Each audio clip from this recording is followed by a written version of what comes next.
Your throat is dry, your tongue feels thick. You have not had water in hours, and the only thing your body can think about is water. For you, right now, this feeling barely lasts a minute. You reach for a bottle, you turn a tap. The problem disappears before it becomes a crisis. For nearly all of human history, this feeling did not disappear in a minute. It could last for days. For roughly 300,000 years, finding water was not a background task. It was the task. Miss it, and nothing else you did that day mattered. So, how did they do it? How did ancient humans, with no pipes, no wells drilled by machines, no plastic bottles, manage to survive in some of the driest places on Earth? The answer is stranger and more resourceful than most people expect. To understand it, you have to go back further than any single technique. You have to go back to why your ancestors settled where they did it all. The paleoanthropologist Richard Potts has spent decades excavating early hominin sites in Kenya's Olorgesailie Basin, studying how sharp, sudden shifts in climate may have shaped the human brain itself. His research suggests that unpredictable water, not steady abundance, is what forced early hominins to become flexible problem solvers instead of narrow specialists. Further north, at Olduvai Gorge in Tanzania, the excavations begun by Lewis and Mary Leakey found that early hominin sites cluster overwhelmingly along the edges of ancient lakes and rivers, waterways that have long since dried into dust and stone. Water was never a convenience for your earliest ancestors. It was the organizing principle around which entire lives, entire migrations, and entire evolutionary pressures were built. By the time modern humans were living in southern Africa, some 60,000 years later, that pressure had produced something remarkable. Real engineering, built entirely from what the land provided. Start at Border Cave, a limestone shelter tucked into the mountains near the border of South Africa, and Eswatini. Archaeologists working there found fragments of ostrich eggshell, engraved with fine crosshatch patterns, dating back roughly 60,000 years. These were not decorations. They were containers. Ancient foragers punched a small hole in one end of an ostrich egg, drained the contents, and refilled the shell with water. Then they sealed the hole with a plug of grass or resin. The engravings were not just art either. Many researchers believe they marked ownership, a way of saying this water belongs to me, in a landscape where water belonged to whoever found it first. Here is the detail that should stop you.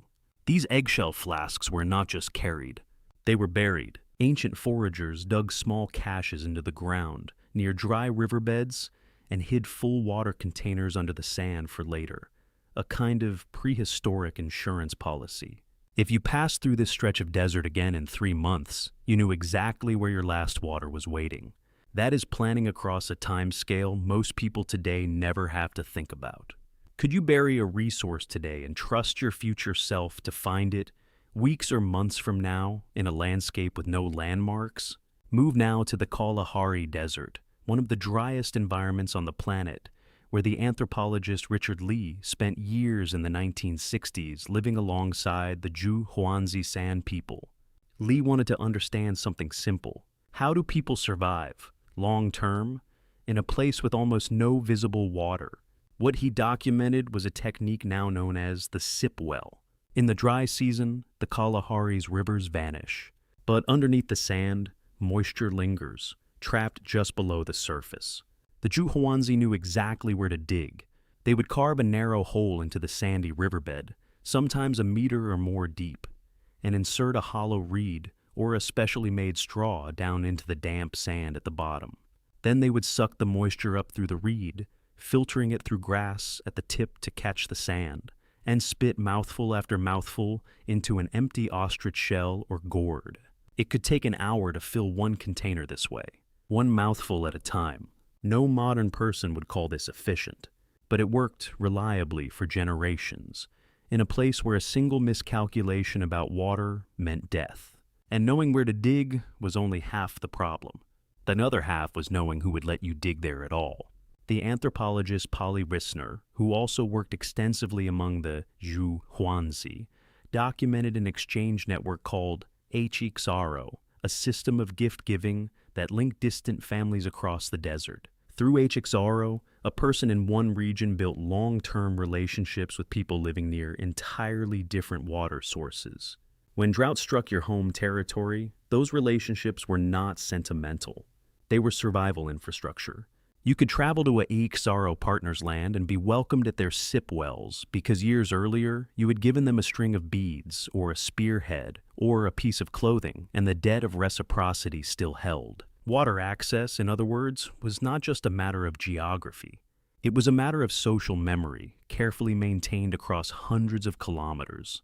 Now travel to the other side of the world, into the deserts of Central Australia, where Aboriginal communities faced a similar problem and found an even stranger solution. Living in the harsh interior, some groups relied on a creature called the water-holding frog. This frog survives drought by burrowing deep underground and encasing itself in a cocoon of shed skin, sealing in moisture, sometimes for years, until rain finally returns. Aboriginal trackers, documented by early 20th century ethnographers such as Norman Tyndale, learned to read the subtle surface signs that revealed where these frogs were buried. They would dig the frog up and gently squeeze it, and the frog would release its stored water directly into the person's mouth or into a container. The frog itself was unharmed. It would simply burrow back down once the ground was wet again. Picture that for a moment. Not a tool. Not a technology in the way you usually think about it. A living, breathing water tank, walking around under the sand, and an entire body of inherited ecological knowledge built around finding it. This is where the real pattern starts to emerge, and it is the counterintuitive twist most people miss when they picture ancient humans as simply desperate and struggling.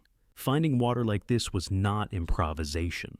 It was knowledge, refined and passed down across countless generations, tested against death often enough that only the accurate version survived. A child did not discover the sip well technique alone. They were taught it precisely by someone who had been taught it precisely, in an unbroken chain stretching back thousands of years. In other words, ancient humans were not constantly one bad day away from extinction, wandering blindly, hoping to stumble onto a stream. They were carrying a detailed, tested regional map of water in their heads. Sip well locations, frog burrow signs, cache sites marked by scarred trees or arranged stones, distant relationships that could be called on in a crisis. This knowledge was, in a very real sense, technology. It just was not made of metal or plastic. It was made of memory.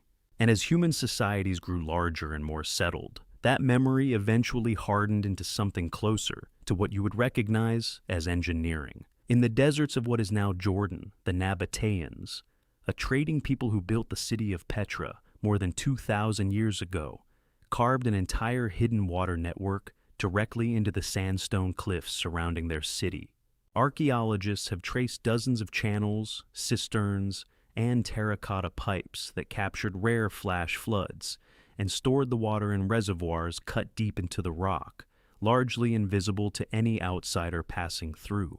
Petra sat along a punishing desert trade route where rival caravans regularly failed to survive the crossing. The Nabateans thrived there for centuries, and part of their power came from the fact that they controlled water in a landscape where almost no one else knew how to find it.